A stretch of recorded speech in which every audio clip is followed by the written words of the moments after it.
Among the most popular and vocal governors in Kenya, Trans Nzoia Governor George Natembeya falls within the first 5 out of the 47 governors in Kenya. That I shall always truly and diligently serve the people and the Republic of Kenya in the office of the Governor of Trans Nzoia County.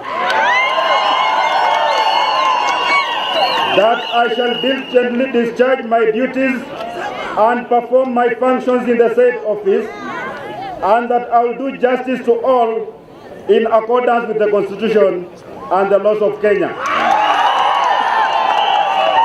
Without fear, favor, affection, or ill will. So help me God.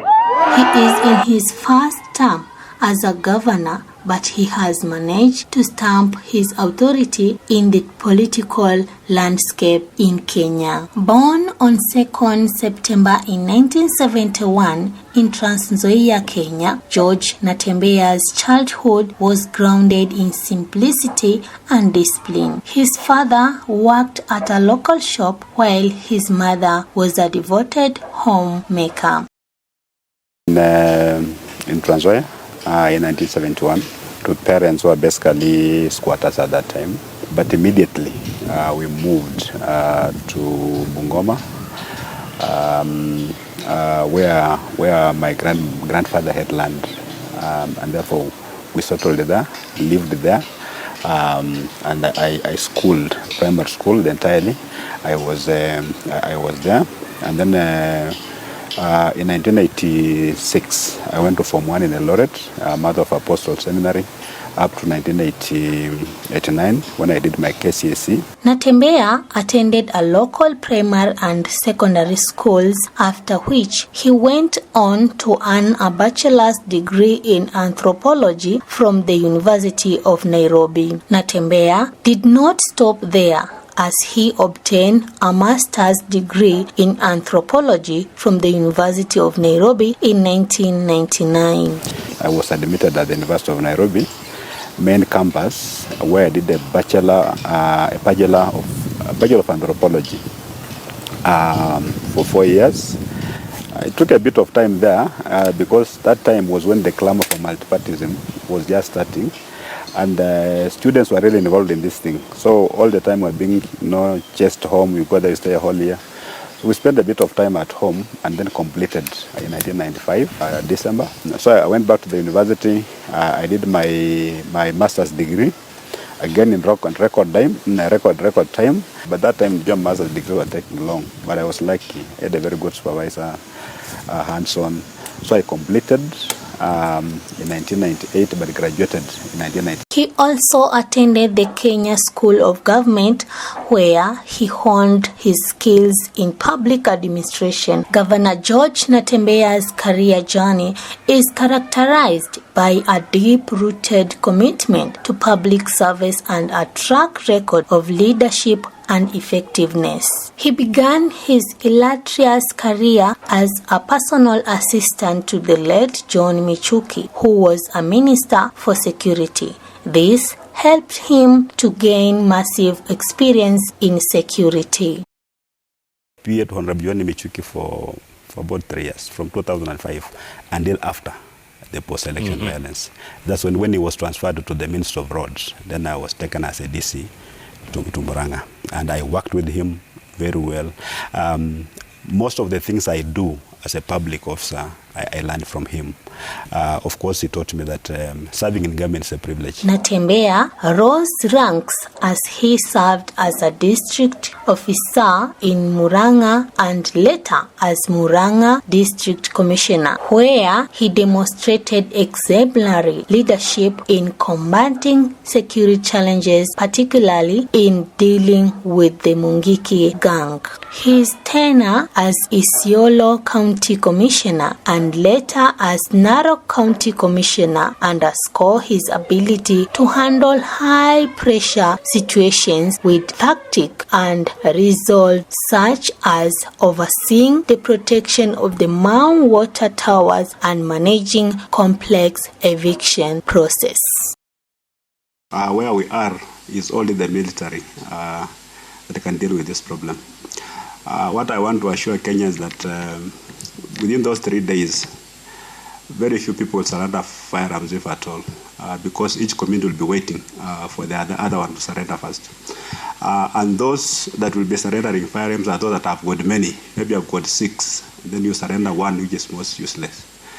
For me, I'm looking forward to the start of the actual operation. From June 2019 until January 2022, His Excellency George Natembeya served as the Rift Valley Regional Commissioner, where he played a pivotal role in addressing security concerns and fostering development initiatives across the region.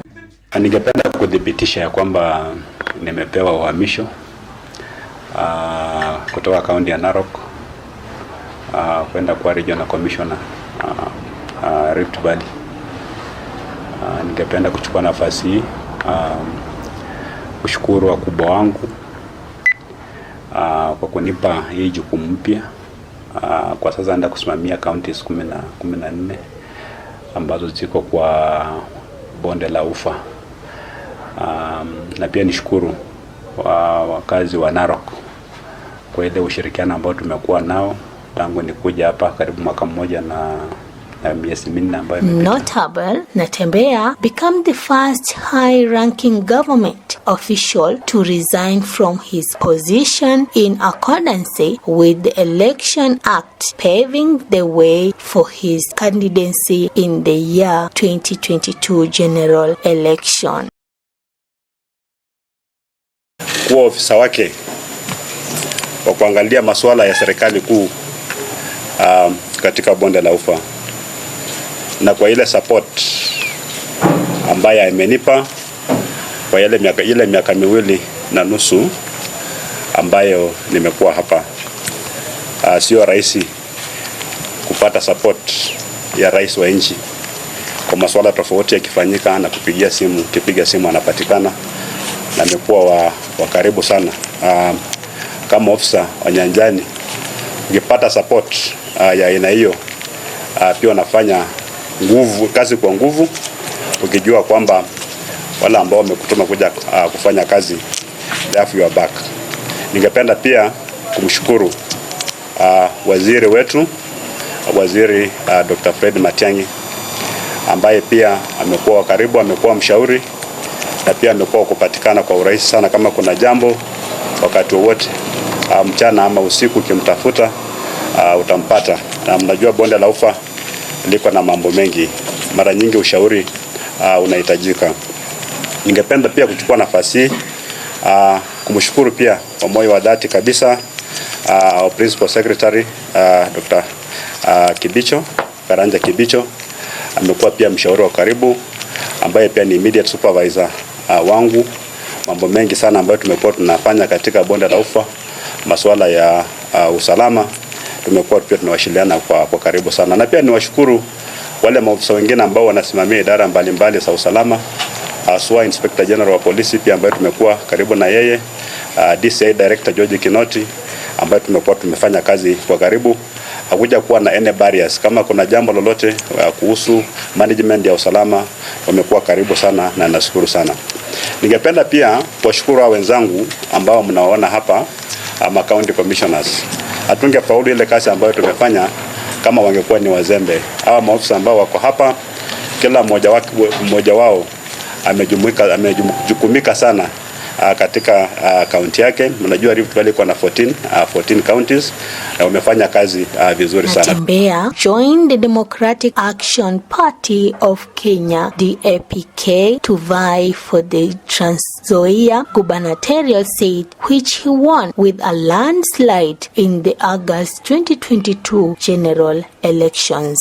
Natembeya defeated the then Kiminini MP Chris Wamalwa to clinch the seats. In an interview with KBC, Natembeya outlined agriculture as one of his key agenda. The county chief said that despite his area of jurisdiction being regarded as a food basket, the area had in the recent years realized dwindling outputs because the soil's ecosystem had been disrupted. The formative years of devolution, the first 10 years we didn't do very well. Therefore, the place where we are starting is not the place where the other counties are. Yes, it's a continuous process. Yeah, so we are a bit behind. So we are focusing majorly on things that directly affect our people. We want to go big on agriculture. In terms of just improving productivity, Trans Nzoia has been known as Kenya's bread basket. But now for the longest time now, we even have food insecurity within Trans Nzoia. There are so many people who cannot even afford 3 meals in a day. So we want to go back. We have identified the challenges, why production even of maize has gone down. Our soils are sick and our farmers aren't getting adequate inputs. So we want to focus more on agriculture, increase productivity and add value even to what we are producing. So we don't have any industry, proper industry that can add value even to the maize that we produce. Another area that Natembeya promised to streamline was the health sector. As he said, some of the level 4 hospitals in the county had been downgraded to health centers. He therefore promised to introduce a raft of measures to correct the sick health system. On health, currently our health situation in Trans Nzoia is actually sick. It's very unhealthy. All our level, yeah. That's a good one. That's a good one. All our level 4 so were upgraded to health centers because of the poor quality of services they were rendering to the people. We've been putting up a referral hospital that has taken about 7 years. Global about 1.7, 2 billion shillings. That's not even complete. Yeah. So you'll find our people going to Eldoret to seek for medical care, and we are saying we're not going to congest other people's hospitals with the capacity of building our own. Additionally, Natembeya pledged to improve education and the road networks. Actually, during the campaigns is when I really appreciated the poor state of our roads network in the county. Of course, we started working on those. The others that are the responsibility of the national government, the KERA, KORA, and KENHA, we began that conversation with the national government agencies to ensure that they also come in and assist us. So of course, education is another key plank in my administration. We've done our math and it's not adding up. Our children are not passing exams. Like the last KCP, less than 500 got more than 350 marks. And that is a big worry. It's worrying.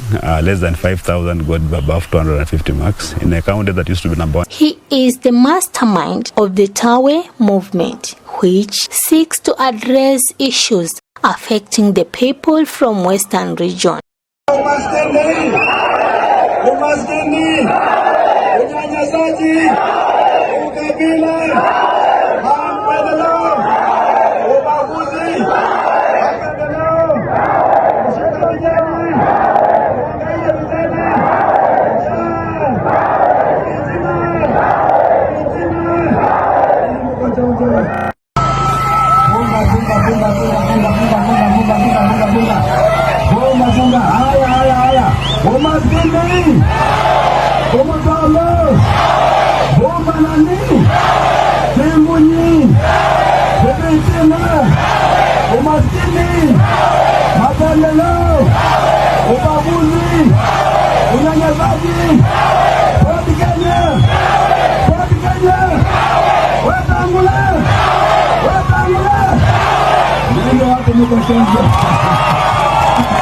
He has been a fierce critic of President Ruto and his administration. Natembeya has in many occasions differed with Western Kenya leaders Moses Wetangula and Musalia Mudavadi, whom he accused of not championing the welfare of the Luhya community. This has made Natembeya be seen as the next defector, kingpin of the Luhya community.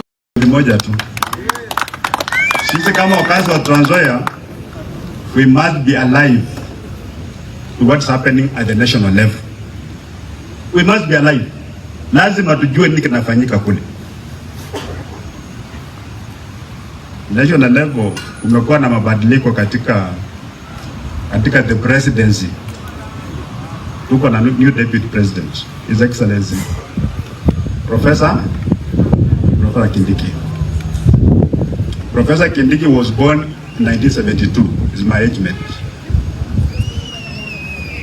The President of Kenya was born around 1966. Hiyo biashara inapangwa vizuri. That's called succession management. Huyu wa 1966 akitoka anakuwa inherited na wa 1972. Ndio? Hapa jibu nafikiri ifika 2032 Ruto ataweka mkono kwa nani? Ataweka mkono to his brother and friend. Vile alisema. Ndio? Ngoja bana. Sasa kule kwetu Waluhya wetu wako wawili huko.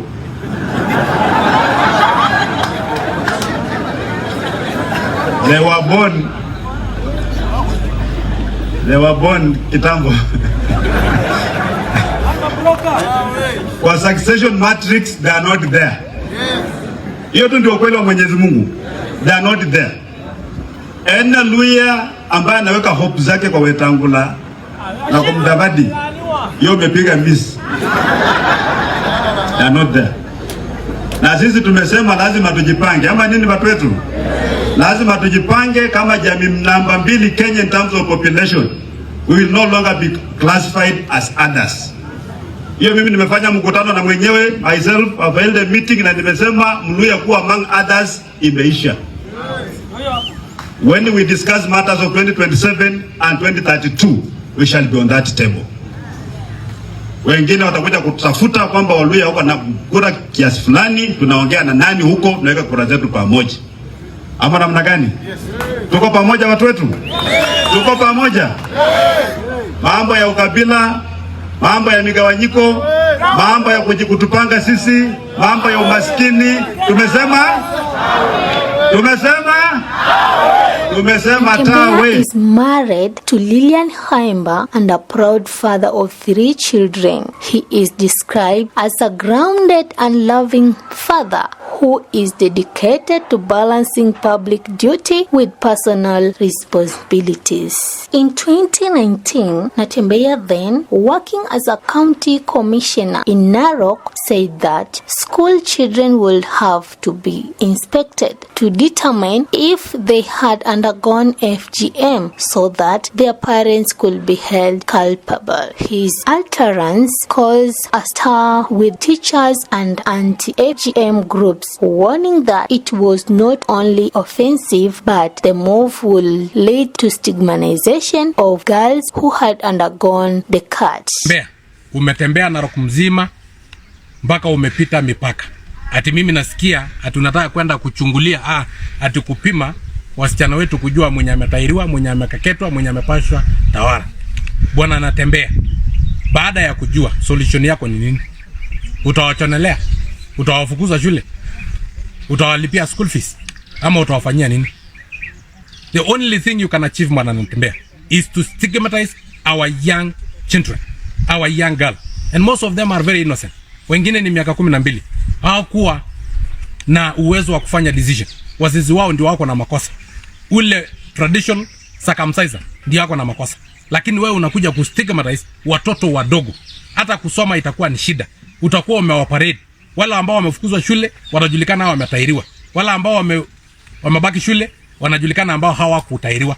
Kwa hivyo hata wale wa vijana wenye wako nao shule wakati ambao wanakuja kuoa wanajua huyu hapana, huyu ndio hajatairi, huyu ama amatairi kulingana na matakwa ya wananchi wa Kenya. In a move to disarm bandits in the volatile Kerio Valley, Natembeya, this time not mincing with words, said that anyone who defied the government will have himself to be blamed. Governor Natembeya has never been shy when it comes to speaking his mind, as evidenced during the burial of Mama Ann Nanyama, the mother of National Assembly Speaker Moses Wetangula in Bungoma County. He criticized the then ongoing abduction of the government critics. Your Excellency, and I say this with a very heavy heart, for a leader to stand here and tell you kwamba people are abducting themselves and they're killing themselves, I think it's unfortunate.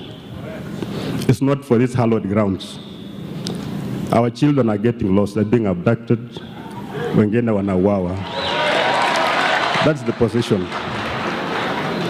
We should not cover up the basic truth. Hata rais mwenyewe amesema kwamba utasimamisha hii maneno. Tunataka mambo ya abduction ifanye nini? Ikwisha tu. Because this Kenya is enough for us. Watoto wanatukana watu kwa mitandao. Hata mimi nikifungua my WhatsApp, my groups ambazo niko pale, for every 2 comments, every 10 comments, 8 of them ni matusi. Wanatukana vibaya sana. That one needs to change. But if it can't change, people should not be killed because of that. I'm abducted because of that.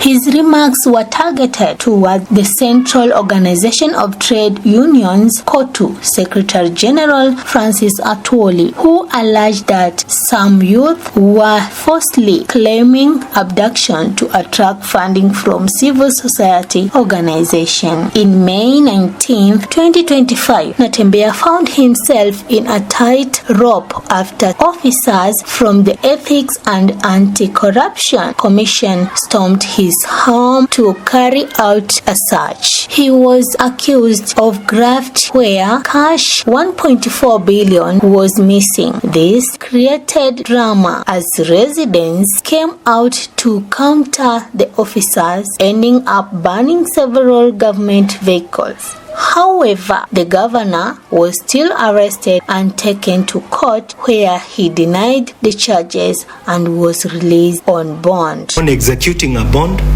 of Kenya shillings 1 million with one surety of the same amount. Alternatively, the first accused shall be released upon depositing cash bail in the sum of Kenya shillings 500,000 and providing 2 suitable contact persons. Natembeya is a promising politician whose future looks bright, and many of his supporters believed in his leadership. Uko wazima, uko chonjo. Sisi tumesema sasa lazima tujipange, si ndio? Kuna wala ambao wakiona tukijipanga wanakasirika, wanaleta makasiriko, hawataki Muluya ainuke juu, si ndio? Na mimi nimesema nimejitolea, wakati huu lazima Muluya afike kwa ile meza, wapende wasipende, si ndio? Mambo ya kupangwa ilikwisha 2022. 2027 kwenda mbele, tunajipanga watu wetu, si ndio? They see him as a rising politician figure with a bright future and expect more from him as a leader.